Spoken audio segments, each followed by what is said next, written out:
Hello everyone, myself Ayush Gaur, All India rank 2619 NEET UG 2022, and I got a Rajasthan rank of 240. Again, we are here to solve one question from NEET UG 2022 held on 4th of September. So let's begin with the question. The question is again of assertion and reason type of questions. So let's begin. Assertion says during pregnancy, the level of thyroxine is increased in the maternal blood. Maternal maternal blood में during pregnancy thyroxine का जो level है वो increase होता है. Assertion ये कह रहा है. कैसा होता है? बिल्कुल होता है. क्यों होता है? ड्यूरिंग प्रेगनेंसी क्योंकि मदर को जो अपना फीटस है उसको फीड कराना है. So basal metabolism of mother tend to decrease. किसी और को अपने जो न्यूट्रिएंट्स है वो मदर प्रोवाइड करा रही है थ्रू हर ब्लड अपने फीटस को. सो उसका बेसल मेटाबॉलिज्म कम होगा. जब वो कम होगा उसको बढ़ाने के लिए, उस जो कम हुआ है बेसल मेटाबॉलिज्म उसको बढ़ाने के लिए, to increase that basal metabolism thyroxine is needed. And we already know that thyroxine is a hormone which increases the basal metabolic rate. Alright, पढ़ा था ये अपन ने एंडोक्राइन सिस्टम वाले चैप्टर में. Alright, so assertion is absolutely correct. Reason says pregnancy is characterised by metabolic changes in mother. अभी यही तो बात कही अपन ने. प्रेगनेंसी जो है जो बेसल मेटाबॉलिज्म है मदर का वो डिक्रीज होता है. क्यों डिक्रीज होता है? बिकॉज फीटस जो है वो मदर के ब्लड से न्यूट्रिएंट्स लेता है. बेसल मेटाबॉलिज्म कम हुआ सो थायरोक्सिन रिलीज होगा, बेसल मेटाबॉलिज्म इंक्रीज होगा. Right, so it reason is also correct that pregnancy is characterised by metabolic changes in mother. And इसके बीच में बिकॉज लगा है, देख लो. During pregnancy the level of thyroxine is increase in the maternal blood because pregnancy is characterised by metabolic changes in the mother. बिल्कुल सही statement बैठ रहा है. सो इसका रीजन भी हो गया ये. The reason is a correct explanation of assertion that during pregnancy thyroxine is released. क्यों रिलीज हो रहा है? Because there are some metabolic changes in mother. So due to that metabolic changes, the metabolism of mother tend to decrease.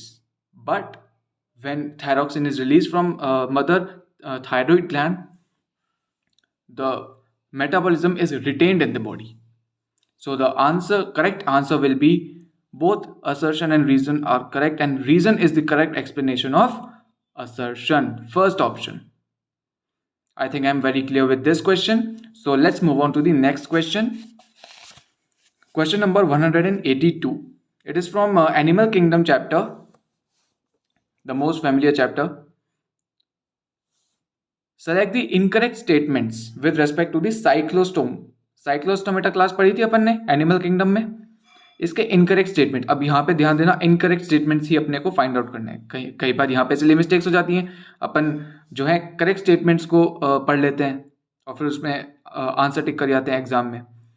तो ये silly mistake common होती हैं. Alright, यहाँ पे अपने को ध्यान देना है. So there are 1 2 3 4 statements are there. So let's begin. अपन यहाँ पे वैसे ही लिख लेते हैं ABCD, जैसे अपन लिखते हैं ABC and D. Alright.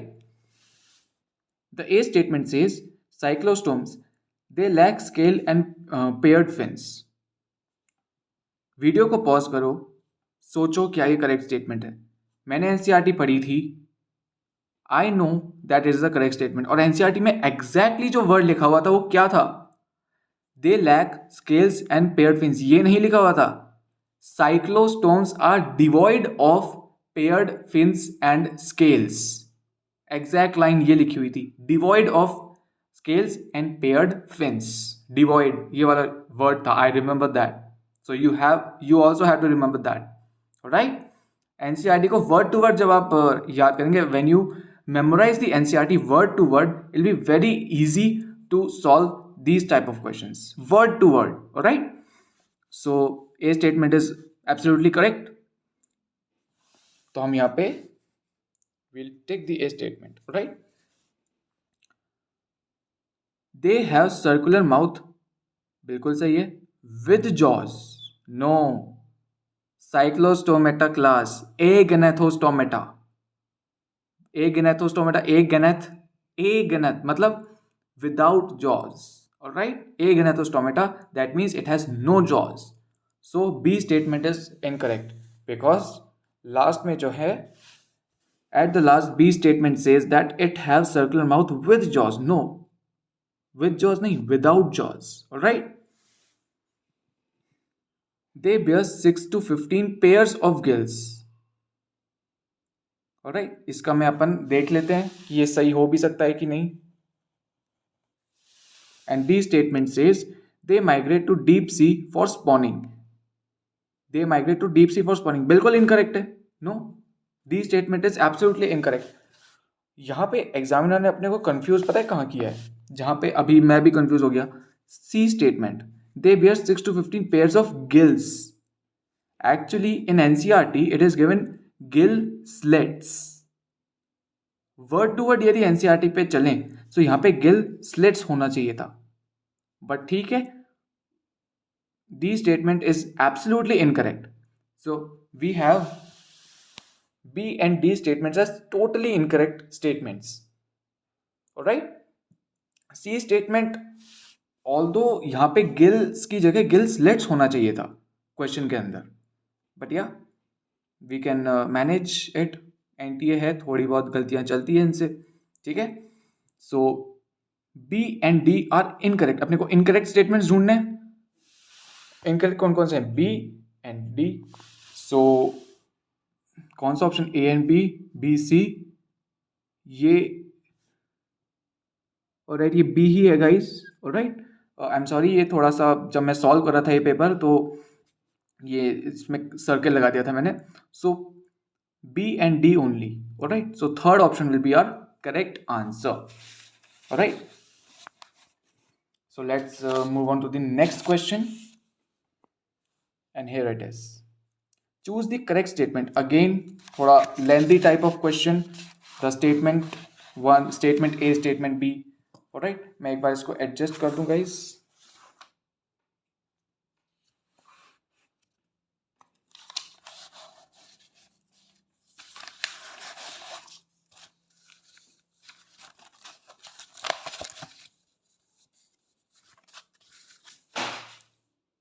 I'm very sorry.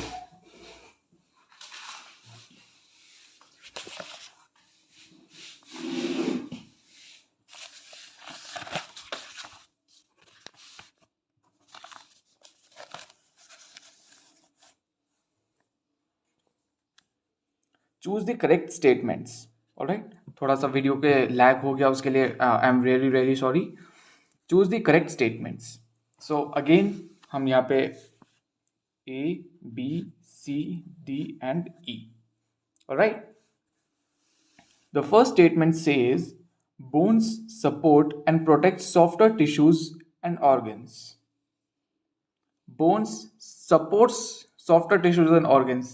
ये तो सही है, बट क्या ये प्रोटेक्ट करता है? वीडियो को पॉज करो, pause this video and try to remember the example which tend to protect the softer organs.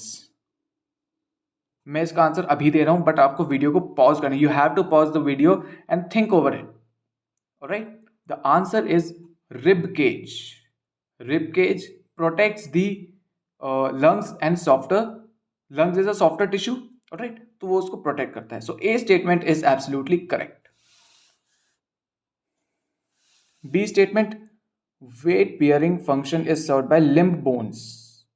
weight bearing function by जो hind limbs होते हैं, जो humerus not humerus, femur bone होती है, it serve weight bearing function, but humerus नहीं करती.